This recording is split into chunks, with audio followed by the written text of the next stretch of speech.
This video is designed to give you a full understanding of what to check during your pre-inspection of a forklift prior to operation. This video will also guide you on the order in which you should check the items listed in your lift truck equipment logbook to make for a good inspection with minimal time used. Pre-inspections must be completed prior to use once per shift. If deficiencies are found, a stop call wait event has to occur, and a member of the site leadership will be notified to correct the deficiency or make a decision to lock out the lift until corrections can be made. Never operate a lift you find to be unsafe. Mark the date. Note the time start. Mark the hour meter start, which is where to find the hours on a lift. If this is the initial shift inspection, mark slash. If it's not the first inspection for a shift, you can mark I, indicating the lift was inspected earlier in the shift. Make sure the relief valve on the propane tank is on top. If there's a fuel level on your propane tank, make sure the level is acceptable. If you smell propane while around your lift, check for fuel leaks. Make sure the strap is tight and secure around the propane tank.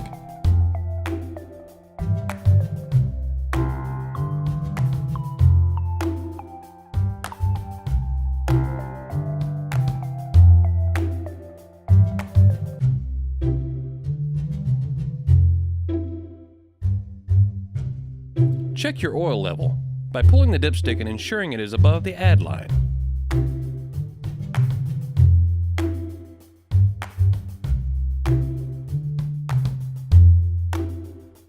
Check the radiator overflow tank to ensure it has water in it.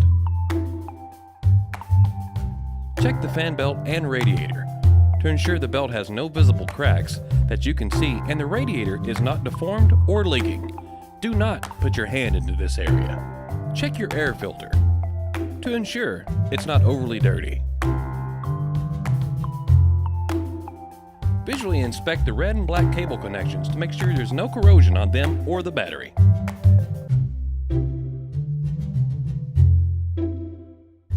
Check that the hydraulic oil is above the add line. Check to make sure there are no visible cracks or missing bolts from the overhead guard and the guard is not bent. Inspect your tires and wheels. Make sure there are no major cracks in the tires, bends in the rims, or missing lug nuts. Make sure there's no visible damage to the carriage of the forklift. Make sure the forks are not bent or cracked, and the locking pins are in place and locked into position. Ensure there's no cracks, bends, or missing bolts from the mast. Inspect the cylinder and the chains to ensure no cracks, cuts, or other damage. Check that the tilt cylinders have no damage or leaks.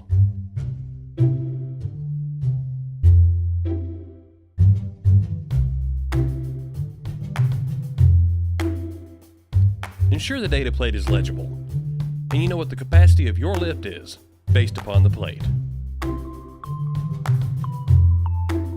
Ensure the seat belt is not frayed, cut, and is able to latch.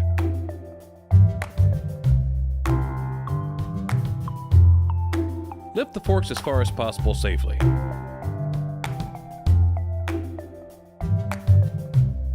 Ensure the controls for tilt work all the way in both directions.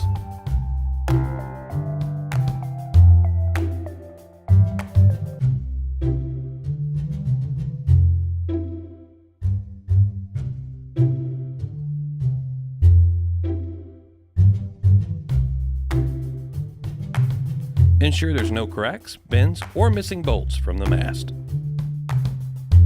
Check that the tilt cylinders have no damage or leaks.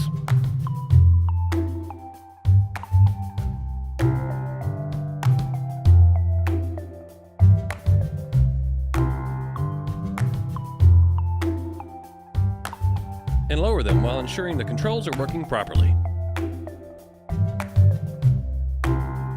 While stopped, check that the steering is free and working properly.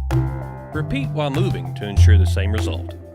With the parking brake pulled, put the lift in forward and ensure the brake holds while applying acceleration. Release the parking brake and check that the service brakes stop the lift in forward and reverse properly. Make sure all required lights are working properly. Make sure the horn and backup alarm work properly. Ensure that no warning lights are present in the gauge cluster and that all the gauges are at a normal operating level. Always ensure your initials are legible in the book. These checks will help to ensure you're operating your lift safely. They will also help add to the life of the equipment by spotting issues and having them repaired before they become major breakdowns. If your lift passes inspection, you will mark this slash. If your lift fails, mark this area X and stop, call, and wait to discuss with your leadership. This is where a decision will be made to run the lift or shut it down. Also, a decision will be made about Form B and whether it needs to be completed and turned into management. Always ensure your initials are legible in the book. These checks will help to ensure you're operating your lift safely. They will also help add to the life of the equipment by spotting issues and having them repaired before they become major breakdowns.